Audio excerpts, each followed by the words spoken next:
First பருப்பு வச்சு அது 5 நிமிஷம் போதும். இப்போ இதை செய்ய போகிறது ஒரு 10 நிமிஷம் போதும். 15 நிமிஷத்தில் ஈஸியாக வந்து சாம்பார் நாங்கள் வச்சிடலாம். இப்போ பாருங்கள் தேவை. இப்போ வாங்க நாங்கள் இங்கே சாம்பார் ரெடி ஆகிட்டு பாருங்கள். காய்கறிகள் சாப்பிடாதவங்களுக்கு இந்த சாம்பார் வந்து ஒரு பெஸ்ட் ஐடியா. ஏன்னா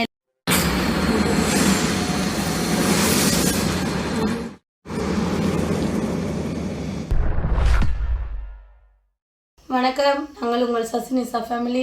இன்றைக்கி வாங்க நாங்கள் ஒரு புது வீடியோக்குள்ளே போகிறோம். ஈஸியான முறையில் எப்படி சாம்பார் வைக்கிறதுன்னு நான் சொல்ல போகிறேன். மறக்காமல் ஃபஸ்ட் டைம் எங்களுடைய வீடியோ பார்க்குற நீங்களாக இருந்தால் சப்ஸ்கிரைப் பண்ணிவிட்டு வீடியோ பாருங்கள், லைக் பண்ணுங்கள், ஷேர் பண்ணுங்கள், மறக்காமல் கமெண்ட் பண்ணுங்கள், உங்களுடைய கருத்துக்களை சொல்லுங்கள். வாங்க இப்போ நாங்கள் சாம்பார் வைக்க தேவையான பொருட்களை பார்ப்போம். துவரம்பருப்பு, இதில் தான் சாம்பார் வைக்கிறது. இது துவரம்பருப்பு, அப்புறம் பூண்டு. துவரம்பருப்பையும் பூண்டையும் தக்காளியையும் சேர்த்து வந்து நாங்கள் முதல்ல தனியாக அவிச்சு எடுத்துக்கொள்ளணும். அதுக்கப்புறம் சாம்பாருக்கு தேவையான காய்கறிகள் பார்ப்போம். வாங்க.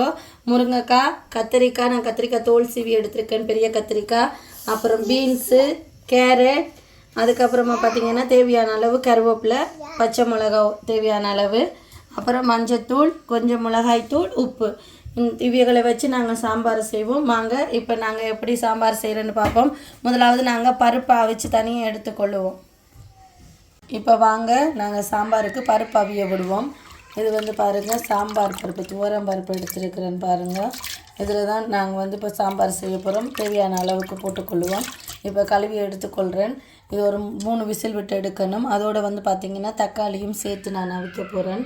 அதுக்குள்ளே தக்காளி எப்படி 4 கீறிட்டு போட்டுறணும்.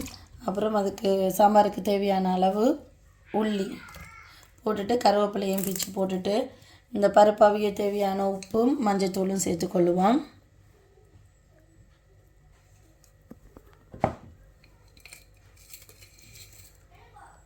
அப்போ நான் பருப்புக்கு தேவையான உப்பு இதில் சேர்த்துட்டேன். பிறகு நாங்கள் சாம்பாருக்கு தேவையான உப்பு சேர்த்துக்கொள்வோம்.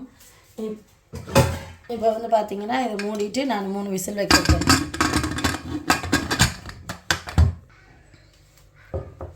இப்போ நாங்கள் 3 விசில் வச்சுருவோம்.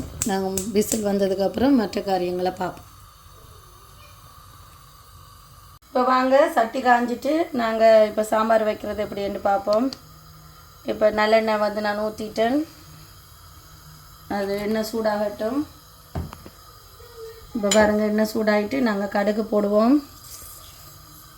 பாருங்கள் கடுகு பொரிஞ்சு வந்துட்டு இப்போ நாங்கள் வந்து சீரகம் போடுவோம்.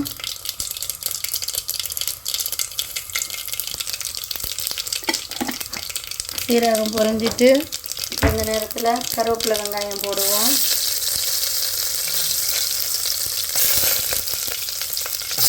வெங்காயம் போடுவோம்.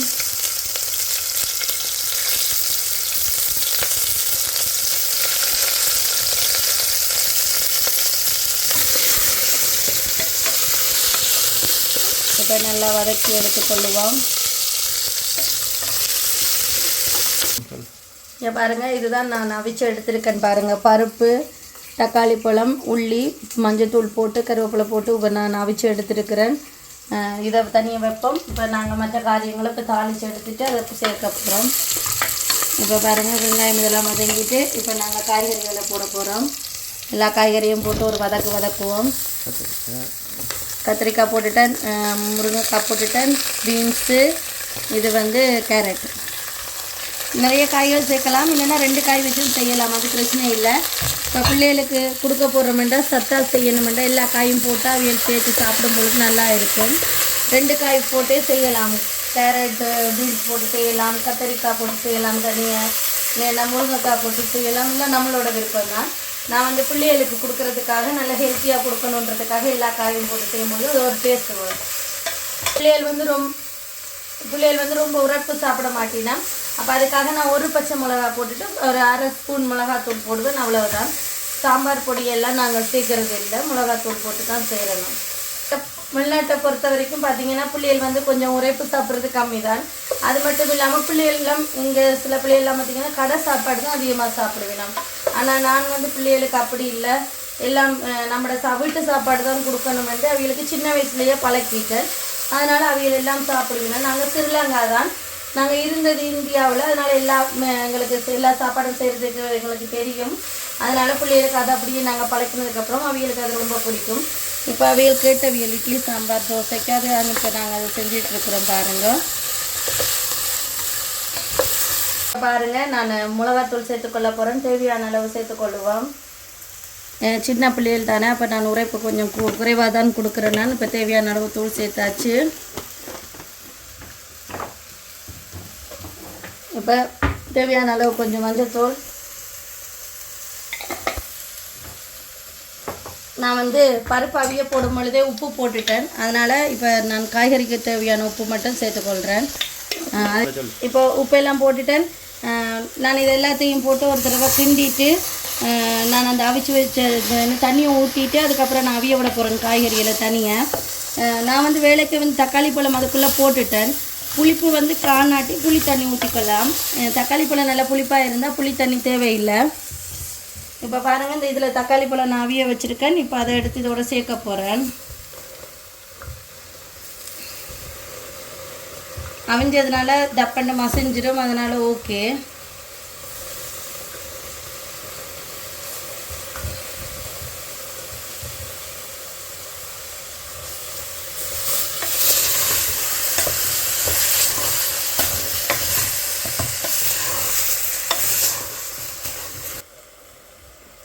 இப்போ வாங்க, நாங்கள் தேவையான அளவு தண்ணி ஊற்றிக்கொள்வோம். குக்கரில் செய்கிறது ஈஸி. இப்போ ரொம்ப நேரம் அரை மணித்தியாலம் 1 மணித்தியாலமெல்லாம் ஆகாது. குக்கரில் ஃபஸ்ட்டு பருப்பு வச்சு அது 5 நிமிஷம் போதும். இப்போ இதை செய்ய போகிறது ஒரு 10 நிமிஷம் போதும். 15 நிமிஷத்தில் ஈஸியாக சாம்பார் நாங்கள் வச்சிடலாம். இப்போ பாருங்கள், தேவையான அளவு தண்ணி ஊற்றியாச்சு. இப்போ நல்லா கிண்டி விட்டுட்டு நாங்கள் ஒரு 2 விசில் வைப்போம். 2 விசிலில் நல்லா காய்கறி மசிஞ்சு போயிடும். நாங்கள் அதுக்கப்புறமா இறக்கிட்டு அந்த பருப்பை சேர்க்குறது தான் கடைசியில் வேலை. இப்போ நாங்கள் இதை குக்கருக்கு மூடி போட்டு மூடுவோம். இந்த குக்கரில் செய்கிறதுக்கு காரணமே இதுதான். ஈஸியாக விசில் வரும். நமக்கு வேறு வேலை ஒன்று செஞ்சிட்ருக்கலாம். அதோட சத்தத்தை கேட்டுட்டு நாங்கள் பார்த்தா அது ஓகேயாக இருக்கும். நாங்கள் நின்று சமைக்க டைமிங் ரொம்ப போகும். அப்போ இதில் வச்சுட்டு நாங்கள் போய்ட்டு இன்னொரு வேலை கூடி பார்த்துட்டு வரலாம். அதுக்கு தான் இந்த குக்கர் நாங்கள் யூஸ் பண்ணுறது. உங்கள்கிட்ட குக்கர் இருந்தால் செஞ்சீங்கன்னா உங்களுக்கு கமெண்டில் சொல்லுங்கள். ஓகே, இப்போ நாங்கள் 10 நிமிஷம் கழித்து பார்ப்போம். 2 விசில் ஒன்று நாங்கள் மிச்ச காரியத்தை பார்ப்போம்.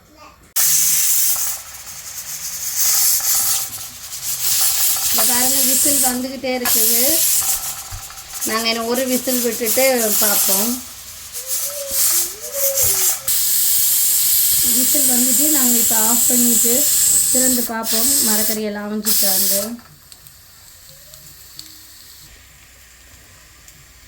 இப்போ பாருங்கள், எல்லாம் நல்லா அவிஞ்சிட்டு பாருங்கள். இப்போ நாங்கள் இந்த நேரத்தில் பருப்பை சேர்த்துக்கொள்ளுவோம். ஏற்கனவே அவித்து வைத்திருந்த பருப்புக்கு நாங்கள் இப்போ சேர்க்க போகிறோம்.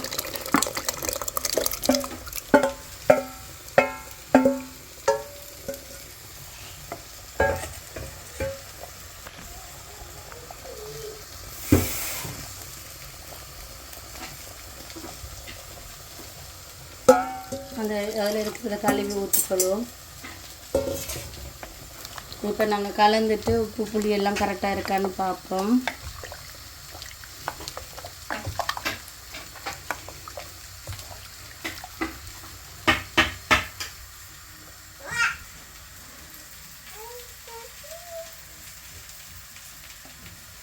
எல்லாமே கரெக்டாக இருக்குது. இது ஒரு கொதி வரட்டும், நாங்கள் இறக்கிடுவோம். உங்களுக்கு விருப்பம் இருந்தால் கொத்தமல்லியில் போடலாம். நான் கொத்தமல்லியில் வாங்க மறந்துட்டேன், அதனால் நான் போட இல்லை. கடைசியில் நீங்கள் இறக்குற நேரம் கொத்தமல்லியில் போட்டுட்டு இறக்கினீங்கன்னா நல்லா டேஸ்ட்டாக வாசனையாக இருக்கும். கொத்தமல்லியில் கொஞ்சம் தண்ணி தேவை, நான் கொஞ்சம் சேர்த்துக்கொள்கிறேன். கொஞ்சம் சாம்பார் பார்த்தீங்கன்னா தண்ணியாக இருக்கணும், அதனால தான் இப்போ நான் அதை தேவையான அளவுக்கு தண்ணியை சேர்த்துட்டு இப்போ இந்த பதம் அவியலுக்கு ஓகே. இப்போ நாங்கள் இது ஒரு கொதி வரட்டும், அதுக்கப்புறமா நாங்கள் மீதிக்காரங்க பார்ப்போம்.